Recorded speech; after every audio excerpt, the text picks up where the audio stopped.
I'm about to show you guys one of my favorite disc golf courses in the entire South.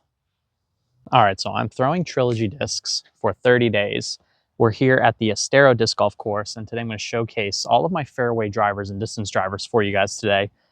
I've been leaning on a lot of popular molds like the Ballista Pro and the Bolt, and then a couple more uncommon molds like the Halo, the River, and some of the other molds that some of you guys who like Trilogy discs may have never thrown. We're going to try not to lose a disc on the first hole here, but we've got like a 360-foot water carry to get to the basket. Going to try out the Gold Line Halo here. It's actually the first throw of the day. We're just going to play it way right to try and get us in bounds.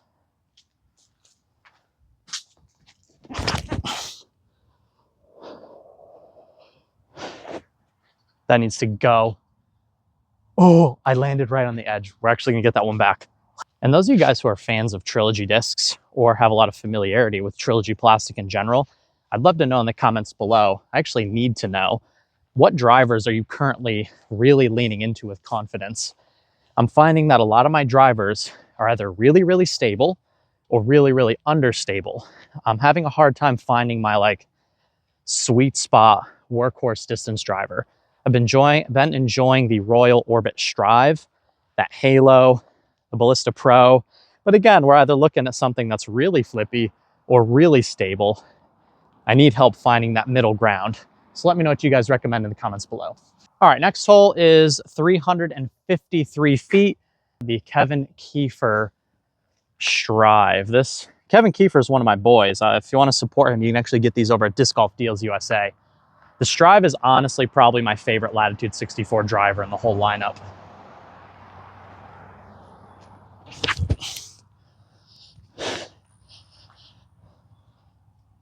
That's going to get us a nice circle 2 putt. You got to get way left. They pushed this basket back from the original location.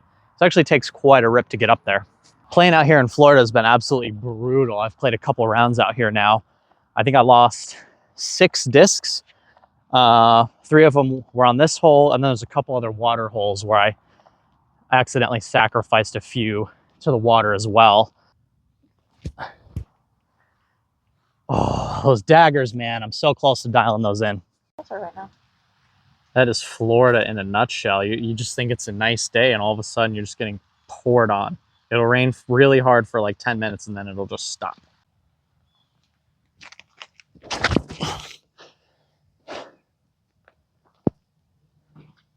Well, now that everything's all wet, this seems to be a pleasant time to continue. Secret weapon I've been dealing with has been the Lucid Vandal. This thing has been absolute money for me. It's like that perfect beat-in sidewinder, but they fly like this right out of the box. It's just an absolute beauty of a 9-speed. Honestly, I probably like that thing even more than my sidewinders. So this is another hole actually I was able to donate 2 discs to the other day. For the super overstable forehand stuff, kind of like that, more stable in a Firebird splice type slot, I've got the Hybrid X Tour Series Getaway, and this thing is like really overstable. I can trust it on a lot of anhyzer, even into stiff headwinds. Like, I'm not even worried about that water on the left. I'm worried it's going to find its way too far to the right and skip too much, because that Getaway is just so ridiculously overstable. Oh, slightly left. No, that's all you get. One try. What? Stop that. Okay, one more. Oh, next time. That Getaway is great for those super overstable forehand lines, which could also work for this shot. We need to bend one from left to right. That path is OB, anything to the left of that. But I want to showcase the Royal Brave here. The Brave is probably my favorite fairway driver in the lineup. I've bagged this one actually for over a year. It just has such a nice natural turn for this type of fairway. I just put it up there, and it's going to slowly drag left to right most of the way, but still has enough stability to sort of push at the end of the flight. The other understable fairway I've been messing with, it's got a lot more dome, has been the Lucid Opto River here.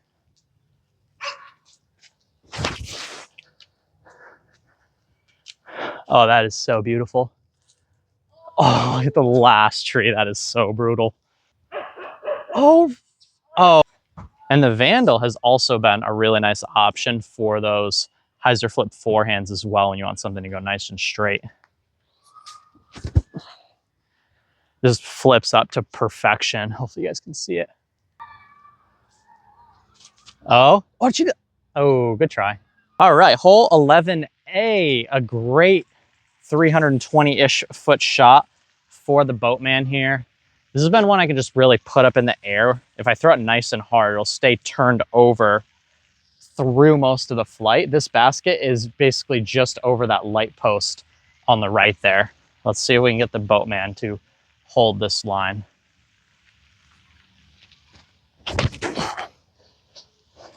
That should be really nice.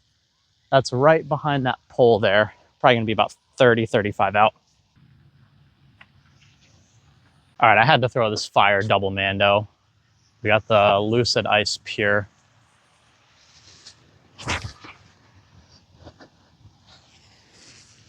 Nicole sounded very confident about making this one. Oh no, that is so tough. As far as forehand distance drivers go, I do like the Boatman for the flip up stuff.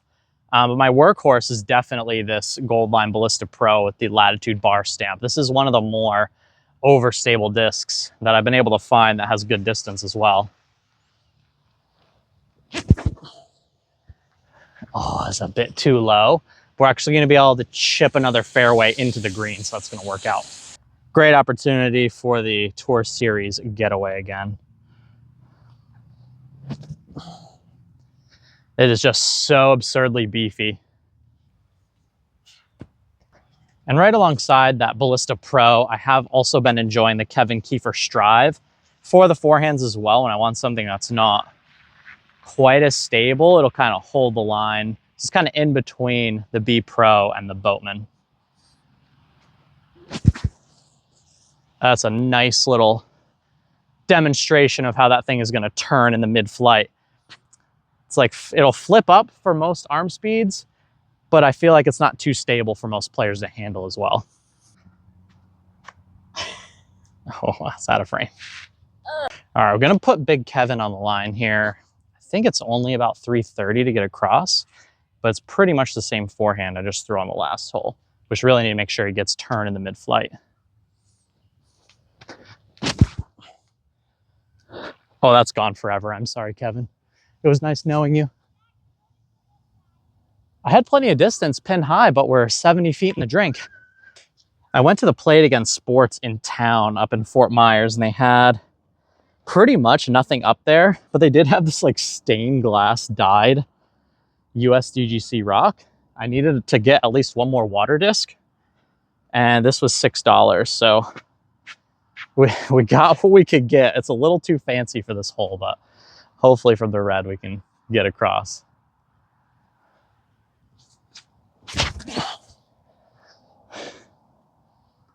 Oh, I hit the one tree. That was gonna be absolutely parked.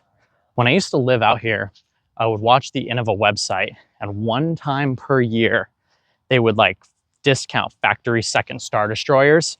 One year, when they went for $6, I think I bought like 50 of them. And that was because this was my home course, and I was playing the gold tees almost every day at that point, because this is pretty much the only like pro level course in the area. But I've probably put about 30 to 50 factory second Star Destroyers in this water, because these are all the big water carry holes play over this little pond here. On the last, I think I've showed you guys all of my distance drivers. We lost a couple of them, but the one I haven't showed you guys yet in today's video is the Goldline Striker, which is kind of like that pushier, kind of like super beat-in Thunderbird slot. Really nice for backhand and for forehand. Shout out to the Striker.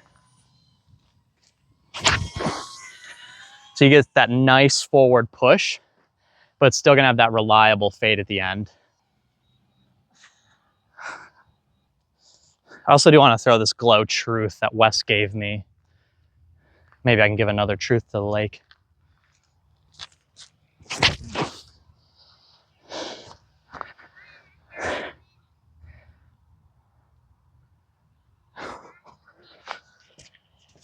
We might have donated another Truth. All right, Nicole has one last shot at glory. Oh, it rotated one time. Ah! Darn. All right, so I feel like that was a pretty good showcase of most of my distance and fairway drivers that we have going for this Dynamic Discs Trilogy Challenge. And I'm sure a lot of you guys probably missed the first episode that maybe are tuning in on this episode. The whole point of what's going on is that we are going to train with one single brand, you know, Trilogy, for the entire month. And then the goal is going to be to go out and play a tournament with these discs. But then I'm going to do a different brand and then throw them for a month, then play a tournament. And that's going to be my sort of method to see which brand is actually the best for overall performance. So that's the goal of what we're doing here. Anyway, I hope you guys enjoyed today's video. Stay humble, live with gratitude. Go check out Disc Golf Deals USA. I'll see you guys in the next one, and take care.